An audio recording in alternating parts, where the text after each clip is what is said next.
여러분은 행복을 결정하는 요소 가운데서 가장 큰 비중을 차지하는 것이 무엇이라고 생각하십니까? 건강이라고 생각하십니까? 어떤 사람은 사회적 성공이 행복을 결정짓는 중요한 요소다 이렇게 생각하시는 분도 있겠고요. 아니면은 뭐니 해도 그래도 경제력이 뒷받침되지만이 우리가 행복할 수 있지 않을까라고 말하시는 분들도 있을 것입니다. 과연 인간의 행복을 결정짓는 가장 중요한 요소는 무엇일까요? 이 80년 동안요 하버드 대학교에서 오랫동안 연구해 온 분야가 있습니다. 그것이 바로 뭐냐면 지금 제가 말씀드렸던 것처럼 과연 무엇이 인간을 행복하게 할까? 근데 오랜 연구 끝에 내린 결론은 무엇이냐면 경제력도 아니고 사회적 성공도 아니고 건강도 아니고 인간의 행복을 결정짓는 가장 중요한 요소는 인간관계다. 이렇게 결론 지었습니다. 80년이라는 굉장히 오랜 기간 동안 연구한 것은 그만큼 신중에 신중을 기해서 사실 우리 인간 사람들이 가장 중요하게 생각하는 삶의 주제가 행복 아니겠습니까? 그래서 정말 신중하게 80년 동안 연구해서 내린 결론이 뭐냐면 인간관계가 우리 인간을 가장 행복하게 만드는 요소다라고 이야기합니다. 그런데 이 하버드 대학의 연구뿐만 아니라 다른 많은 학자들도 똑같은 연구를 했는데 놀랍게도요 결과가 다 똑같아요. 더 참 놀라운 것은 뭐냐면 그 학자들의 연구 결과 일치하고 있는 것이 있는데 그게 바로 뭐냐면 이 인간의 행복의 요소 가운데서 인간관계가 차지하는 비중이 85%다. 85%까지 이 인간관계 차지한다는 것까지 일치하고 있어요. 여러분 그 사무엘 거두인이라고 하는 분이 보면은요 그 인생의 기술이 있는데 그 인생의 기술 중에서 우리가 갖춰야 될 것들이 있는데 그 중에서 90%는 싫어하는 사람과 잘 지내는 방법에 관한 것이다라고 이야기할 정도로 인간관계가 우리 행복을 결정짓는 정말 중요한 요소다라는 얘기입니다. 그 미국의 하버드 대학교 위관 교수가 있는데 그분이요 가정 그리고 사회 직장 생활에서 실패한 사람들에게 물어봤어요. 당신이 실패한 이유가 뭡니까? 라고 물어보니까 가정에서 실패한 사람, 직장에서 실패한 사람, 사회에서 실패한 사람들의 85%가 인간관계를 잘못했기 때문입니다 라고 대답했어요. 성공의 요소도요 85% 실패했다고 생각하는 사람들이 85%도 인간관계다. 놀랍게 일치하고 있습니다. 미국의 그 카네기 재단에서 사회적으로 성공한 CEO들에게 당신의 성공의 비결은 무엇입니까? 라고 물었는데 이때도요 85%의 사람들이 인간관계를 잘했기 때문이다라고 대답을 했습니다. 그만큼 인간관계가 중요하다는 것이죠. 그 다중지능 이론을 이야기한 하워드 가드너라고 하는 학자가 있습니다. 이제까지는 우리가 수학 능력, 논리력, 암기력 이런 것들이 인간의 그 지능의 유일한 요소라고 생각했었는데 이 하워드 가드너라고 하는 분이 인간의 지능은 단순히 그런 것만이 아니다. 여러 영역에서 독립적으로 인간의 지능들은 존재하고 있는데 그것을 밝혀낸 것이 다중지능 이론인데 그 가운데 하나가 뭐냐면 대인관계 능력이에요. 인간관계 친화 능력이에요. 그러니까 요즘에는요 수리 논리력보다도 지금 현대사회가 필요하고 있는 것은 뭐냐면 바로 이 하워드 가드너가 이야기한 다중지능 이론 가운데서 인간관계 지능, 자연 모든 사람과 친화적으로 지낼 수 있는 지능이 가장 현대인들에게 필요하다는 얘기입니다. 지금 사회는 어떤 사람이 성공하는 사회냐? 인간관계를 잘하는 사람. 그건 손 부비는 게 아니에요. 아부하는 게 아니에요. 대인관계 지능이 뛰어난 거예요. 오늘날 우리에게 정말 필요한 것은 뭐냐면 대인관계 지능이 필요합니다. 여러분 사람은요 인간관계가 단절되거나 뒤틀릴 때 우리는 행복하지 않습니다.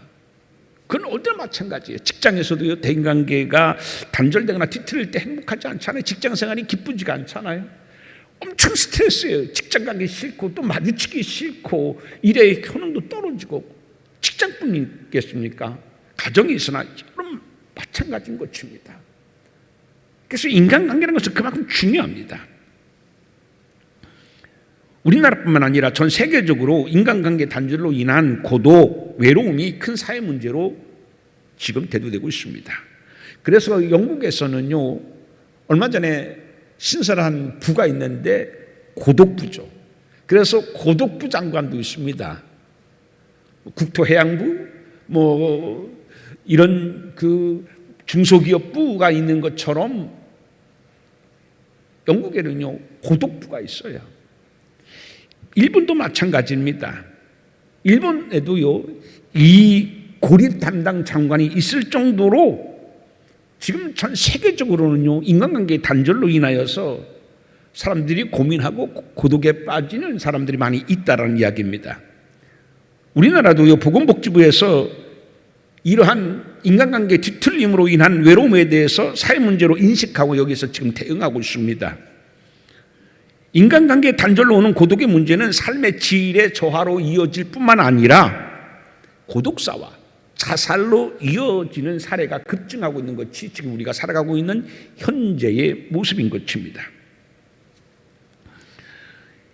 그런데 인간관계 단절이나 뒤틀림으로 오는 고독의 원인은 여러 가지가 있습니다. 그래서 지금 고독의 문제가 우리가 시급히 정부에서 해결해야 될 문제, 사회 문제로 떠오르기 시작했습니다.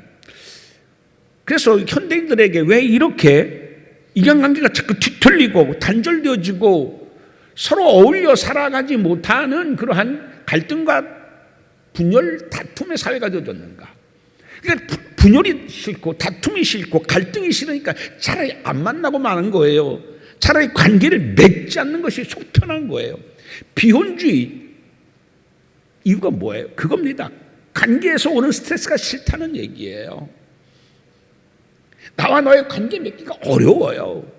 왜 요즘 사람들은 자꾸 애완견을 키우고 그렇게 애완동물들을 키웁니까? 사람하고 맺는 관계는 싫어요. 그런데 반려동물과 관계 맺는 건 얼마나 단순하고 스트레스가 없어요. 그것은 그만큼 현대인들은요, 관계 맺기가 어렵다라는 이야기 반증이 바로 반려동물을 많이 키우는 걸로 나타납니다. 그것은 썩 좋은 현상은 아닙니다. 여하튼 요즘에 이러한 인간관계 뒤틀림으로 일어나는 고독의 문제, 이런 것들이 정말 많습니다. 내 주위에 사람들이 없어서 현대인들은 외로움, 고독을 느끼는 게 아닙니다. 오히려 그 사람들 때문에, 내 주위에 있는 많은 사람들 때문에 내가 더욱 외로워지고 고독함을 느끼고 있습니다. 여러분, 욥기 19장을 보게 되게 되면요, 욥은 주위에 있는 사람들 때문에, 소위 말하는 친한 친구들 때문에 더욱 외롭고 고독한 욥을 우리는 보게 되어집니다. 욥이 엄청난 재앙을 겪었을 때에 그를 위로한다고 찾아온 친구들, 그렇게 자기를 위로하려고 찾아온 친구가 있으니까 얼마나 감사하고 좋고 고독할 것 같지 않잖아요. 그런데 이 세 명의 친구들이 찾아와서 오히려 욥을 더 고독하게 외롭게 만들고 있지 않습니까? 그래서 욥기 19장 13절에서 16절 말씀에 보게 되면 그런 말씀이 있습니다. 내가 낯선 사람이 되어졌대요. 그렇게 오랫동안 만나고 그렇게 오랫동안 희로의 낙을 같이 했었는데 이제 내가 낯선 사람이 되었구나. 내 친척은 나를 버렸으며 가까운 친지들마저도 나를 잊었구나. 내 집에 머물러 있는 자와 내 여종들은 나를 낯선 사람으로 여긴대요. 가족도 나를 낯선 사람으로 여긴대요. 내가 낯선 사람이 되어졌어요. 어느 정도 낯선 사람이 되었냐 하면 내가 그들 앞에서 타국 사람이 되었구나.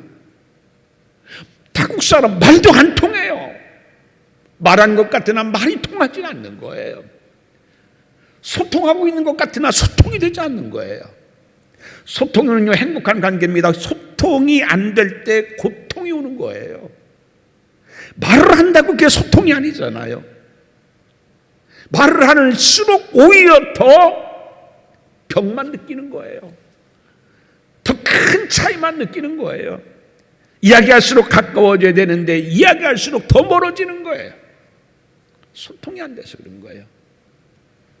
그러니까 욥은요, 가족들, 친구들, 친지들 모두 있어도 내가 그들 앞에서 낯선 사람이 되었고 내가 그들에게는 타국 사람이 되었다라고 이야기하고 있습니다. 얼마나 고독했으면 그런 이야기를 했겠어요.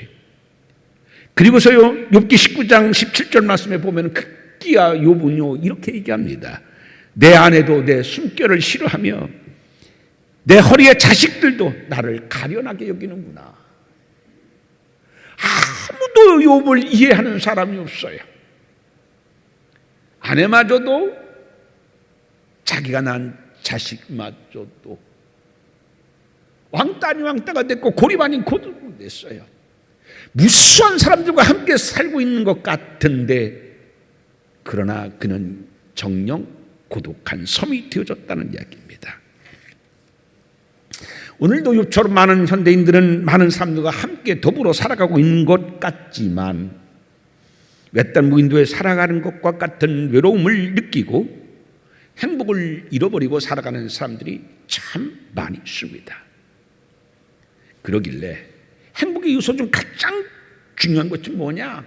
모든 연구관계의 결론은 인간관계다. 이렇게 이야기하고 있습니다. 여러분, 성경을 볼까요?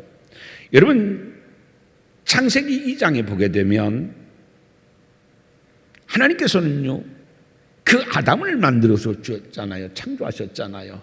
그런데 혼자 있는 것이 하나님 볼 때에 좋지 아니하나니 내가 그를 위하여 돕는 배필을 지으리라.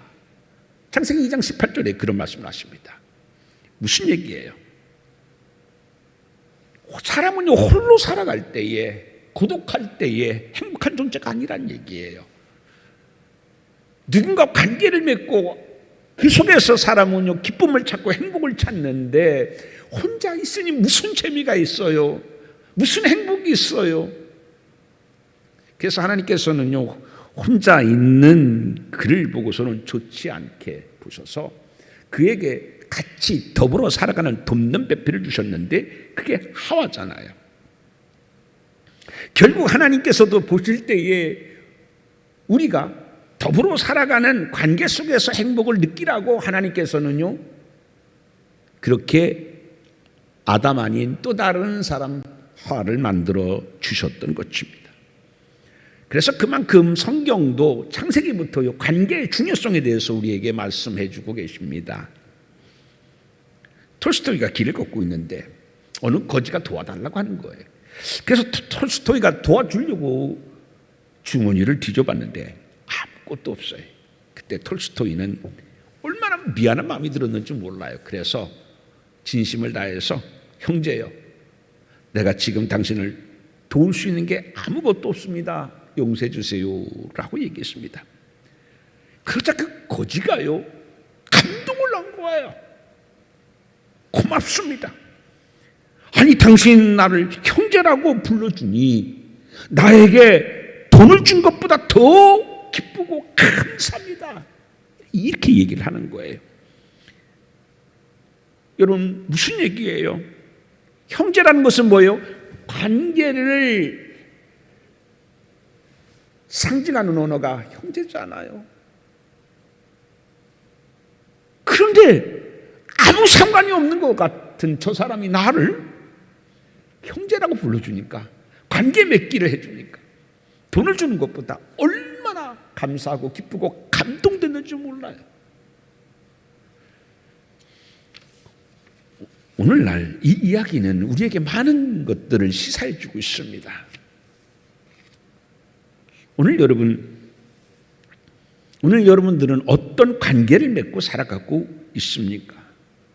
오늘 본문은 그리스도인들에게 아름다운 관계를 어떻게 맺어야 될지에 대해서 말씀해 주고 있는 것이 본문의 말씀인 것입니다.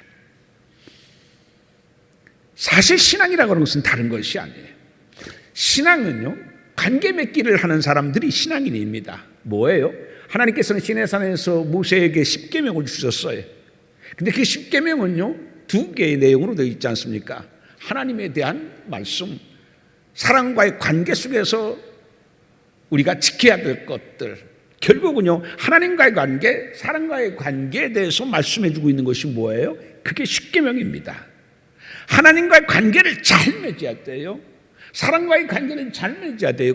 그럴 때 하나님과의 관계를 잘 맺을 때 하나님 사랑, 이웃과의 관계를 잘 맺을 때 이웃 사랑으로 나타나는 거예요. 결국 신앙인이라고 하는 것은 뭐냐면 관계를 맺는 사람들, 하나님과의 관계를 맺는 사람들, 그리고 나아가서는 그 하나님의 관계가 이웃과의 관계로 이어지는 삶을 사는 사람들, 그것이 신앙인이다라고 모세를 통하여 십계명을 통하여서 하나님 우리에게 일깨워 주고 있는 것입니다.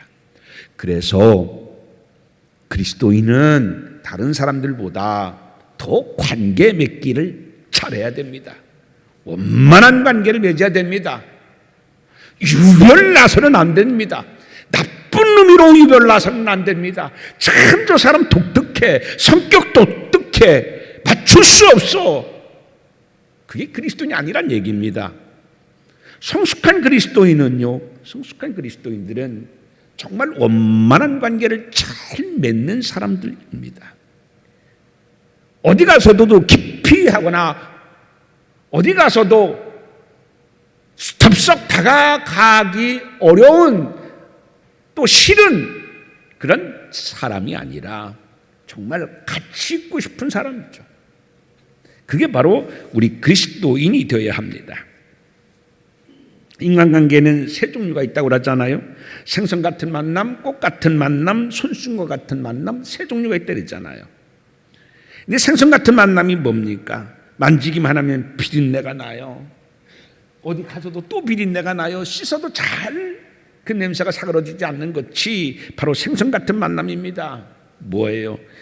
이게요, 그 냄새가 나는, 아름답지 않는 냄새가 나는 씻고 싶은, 빨리 제거해버리고 싶은 만남, 그게 생선 같은 만남인 거예요.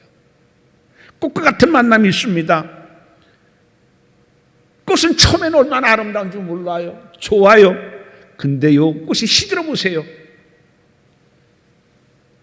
어떤 것보다 더 흉합니다. 버리고 싶은 거예요. 처음에는요 좋은 관계를 맺으시나 조금 있으면요 금방 그 좋은 관계는 끝나고요 시드는 꽃처럼 시궁창에 버려질 그러한 만남을 하고 있는 것을 가리켜서 꽃 같은 만남입니다. 그런데 손수건 같은 만남은 뭐예요? 손수건 같은 만남은 그 상대방이 슬플 때 눈물을 닦아주고 기쁠 때 같이 기뻐해 주는 것이, 그게 손수건 같은 만남입니다. 예전에 제가 어떤 제자하고 이렇게 통화를 하다가 그게 안 좋은 일이 있었던 것을 제가 듣게 됐었어요. 그래서 아유, 그런 일 있으면 연락 좀 하지 그래. 그랬더니 아유, 너무 안 좋은 일이라 걱정시켜드릴까 봐 연락을 안 했습니다. 그랬어요. 그래서 제가 그랬어요. 좋은 일이 있으면은 연락 안 해도 돼. 나쁜 일이 있을수록 연락을 해. 그랬더니 그 말에 그 양반이 감동을 먹었나 봐요. 그래가지고 너무 자기가 그 말에 얼마나 힘이 됐는지 모르는데요.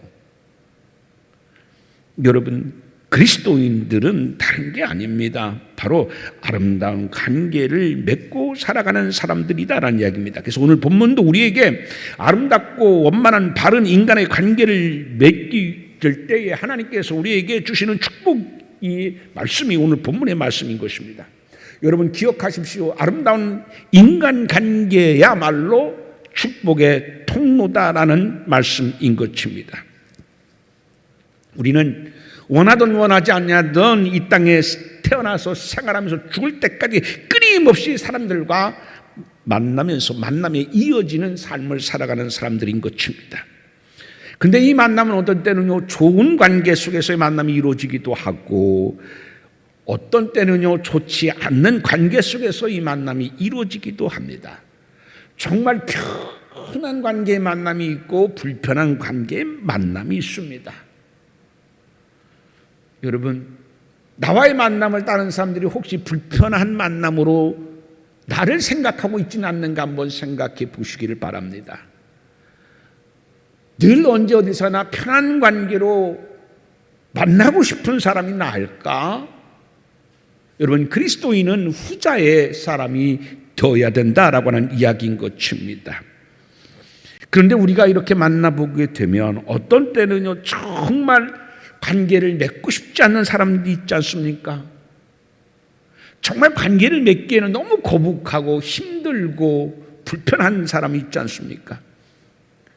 어떤 경우는 보면요, 정말 상식이 없는 사람이 있어요. 막무가내에 자기의 주장만 펼치는 사람이 있습니다. 그런 사람도 우리는 만나게 됩니다.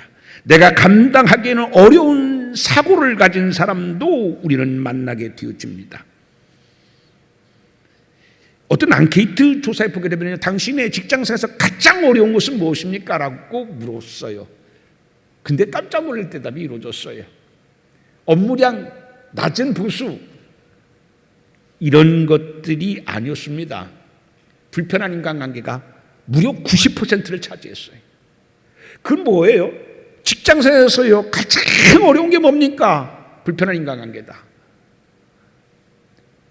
그런데요, 진짜 그렇게나 많아? 근데 아무도 모르게 설문조사를 하니까 표현하지는 않았지만 많은 사람들은요, 90% 되는 사람들이요, 불편한 사람이 있대요. 근데 말을 안 할 뿐이에요. 그렇게 표현을 안 할 뿐이에요. 나타나지 않을 뿐이지.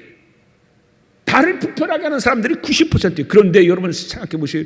이 사람은 이 사람을 불편하게 하면서 나는 모르는 거예요. 이 사람은 나를 불편하게 생각하는 줄 알고 나는 너 때문에 불편하다고 생각하고 이 사람은 너 때문에 불편하다고 하고, 그게 그러니까 뭐예요? 그러니까 90%가 스트레스 관계, 인간의 관계 때문에 내가 불편하다, 직장 다니기 싫다, 업무가 많은 것보다 네가 나를 불편하게 하는 게 싫어.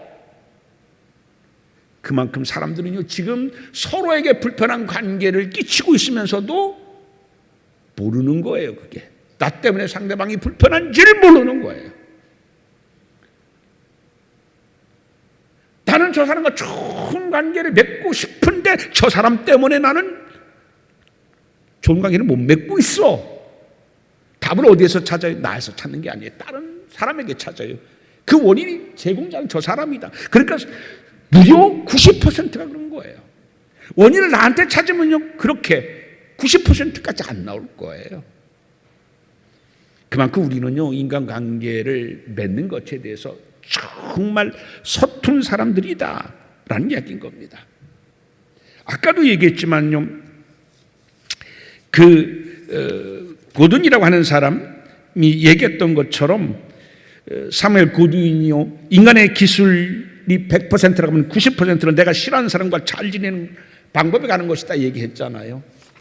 그만큼 뭐예요? 요즘 사람들은 관계 맺기를 잘 못하고 있다는 얘기입니다. 그런데 오늘 본문의 말씀을 보셔보세요. 어떻게 관계를 맺어야 될지. 여러분, 오늘 본문 베드로전서 3장 9절을 같이 한번 읽어봅니다. 3장 9절입니다. 시작. 악을 악으로, 욕을 욕으로 갚지 말고 도리어 복을 빌라. 이를 위하여 너희가 부르심을 받았으니 이는 복을 이어받게 하려 하십니다. 왜 우리를 부르셨대요? 악을 악으로, 욕을 욕으로 갚지 않고 도리어 복을 비는 사람으로 삼기 위해서 우리를 부르셨다, 이렇게 말씀하고 있습니다. 여러분, 하나님의 말씀이 여러분의 인격 속에서 소화되어지기를 주님의 이름으로 축원드립니다. 그리고 삶으로 나타나는 여러분 되기를 바랍니다. 이게 쉬워요? 어려워요? 어려워요. 여러분, 그리스도인들이 이렇게만 살아간다고 하면 그리스도인들이 몇 퍼센트일까요? 지금 25%니 몇 퍼센트니 하지 않습니까? 근데 그리스도인이 이렇게만 우리가 산다고 하면은 직장에서 90%가 인간관계 불편함에 쓰면 스트레스다, 그런 답이 안 나올 거예요. 그리스도인만이라도 이렇게 살아간다고 하면 그게 빛이요, 그게 소금이잖아요. 그런데 성경은 오늘 우리에게 뭐라고 합니까? 이런 인간관계를 맺으라는 얘기예요. 악을 악으로, 욕을 욕으로 갚지 말고 오히려 그들을 위해서 복을 빌라. 그게 하나님이 우리를 부르신 목적이래요. 그럴 때 어떻게 한대요? 이는 복을 이어받게 하려 하심이라. 그럴 때, 그런 사람이 될 때 그런 아름다운 인간관계를 맺는 출발점이 되는 사람에게 하나님은 복을 주시는다라고 말씀하고 있습니다. 여러분, 아름다운 인간관계의 출발점이 되는 여러분 되기를 주님의 이름으로 축원드립니다. 성경의 말씀처럼 이렇게 인간관계를 잘 맺어서 정말로 사람은 복을 받을 사람이야 라고 하나님께서 복 주시는 여러분 되기를 주님의 이름으로 축원드립니다. 그게 인간관계예요. 예전에 제가 대학교에서 석사와 박사 학위 논문 쓰는 사람들을 지도한 적이 있습니다. 그때 이제 그 사람들이 이 학위를 쓰고서 찾아와 가지고서 아이고 논문 쓰는데 도움 주셔서 감사합니다 라고 하면서 어떤 분이 그런 얘기를 해요. 정말 상담의 원리를 알게 해줘서 정말 감사합니다. 그래서 제가 속으로 저 사람이 정말 상담의 원리를 알아서 상담의 원리를 알게 해줘서 감사하다고 얘기하나라고 생각해서 제가 물어봤어요. 상담의 저를 통해서 알게 된 상담의 원리가 뭡니까? 라고 물어봤어요. 그랬더니 어떤 상황에서도 상담자는 내담자가 어떠한 삶을 살았던지 어떠한 짓을 했던지 어떤 행동을 했던지 그럴 수도 있지. 그것을 일깨워줘서 감사합니다. 저 사람 왜 저래?가 아니라 그럴 수도 있지. 그걸 일깨워줘서 감사합니다. 그게 상담의 원리겠습니다. 맞습니다 라고 제가 얘기한 것이 있어요. 그런 적이 있습니다. 그 사람이 몰상식에도 그럴 수도 있지. 내 사고로는 도저히 용납이 안 되는 사람이 어떤 일을 해도 그럴 수도 있지. 내 사고로는 감당하기 어려운 특이한 사고를 가진 사람에게도 그럴 수도 있지. 그게 상담자가 가질 자질인 겁니다. 근데 그것을 그분이 이야기를 해서 정말 제대로 양반은 상담을 아는 사람이구나. 그런 생각을 해본 적이 있습니다. 여러분, 우리가요, 인간관계를 파괴하는 가장 나쁜 것이 뭐냐면 이기심입니다. 이기심이에요. 내 중심으로 사고하는 거예요. 내 중심으로 사고하는 거예요. 역지사지라는 말이 있잖아요. 그것은 저 사람의 입장에서 생각하는 거예요. 여러분, 부부가 긴 오랜 여행을 하다 보면요, 나중에 힘들기도 하고 또 여러 가지 의견이 맞지도 않고 갈등하고 다툴 수도 있습니다. 나는 피곤한데 저 사람은 왜 쉬고 있어? 같이 도와주지 않고 그럴 수도 있습니다. 그런데 서로 챙겨주고 남을 먼저 생활하면은요, 그 부부가 여행하는 내내 다툼 없이 정말 기쁘고 행복한 관계 속에서 감사한 마음이 더 커가는 여행을 하게 되어질 것입니다. 그래서 인간관계, 아름다운 인간관계를 하는 가장 출발점이 뭐냐면요, 이기심을 버리는 거예요. 여러분, 오늘 본문에 있는 것처럼요, 악을 악으로 갚지 않고 욕을 욕으로 하지 않고 도리어 복을 비는 것은 뭐예요? 이기심을 버린 사람만이 할 수 있는 것입니다. 여러분, 일본에서요, 1954년에 그 미나마타라는 병이 돌아가지고서 103명이 사망하는 일이 있었어요. 이 병이 왜 생겼을까 하고 조사를 해보니까 한 비료회사가 폐수에 그 수은이 나오는데 그 수은을 그대로 방출해서 그 물로 인하여, 수은이 된 물로 인하여서 그 주위에 사는 사람들이 103명이 그만 안타깝게 죽고만 사건이 있었습니다. 나만의 이기심이죠. 나만의 이기심이죠. 우리 그리스도인들이 가장 경계해야 될 것이 뭐냐면 바로 그런 것이 우리 그리스도인들이 경계해야 될 것입니다. 여러분 보십시오. 11절을 한번 같이 읽어볼까요? 11절입니다. 시작. 악에서 떠나 선을 행하고 화평을 구하며 그것을 따르라. 여러분, 선과 화평은 어디에서 자라나느냐 하면 이기심이 없는 곳에서 자라나는 것이 뭐냐면 선과 화평입니다. 이기심이 있는 곳에는요, 선과 화평이 자라나지를 않습니다. 땅이 좋아야 되잖아요. 이 선과 화평은 이기심이 없는 곳에서만 자랄 수 있어요. 성경에 보게 되면요, 성경은요, 아름다운 관계를 맺는 사람들로 인하여 성경이 아름답게 이야기되고 있습니다. 여러분 보세요. 믿음의 조상, 축복의 조상인 아브라함도요, 이기심을 버리고 땅을 서로 나눌 때 어떻게 했어요? 나부터 하지 않았어요. 내가 작은 아버지 뻘 되는데, 삼촌 뻘 되는데, 내가 연장자인데, 이러진 않았어요.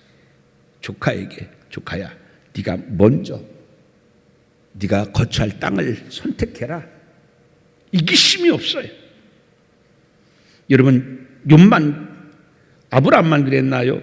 그렇지 않잖아요. 구약에 그 요셉도 그랬잖아요.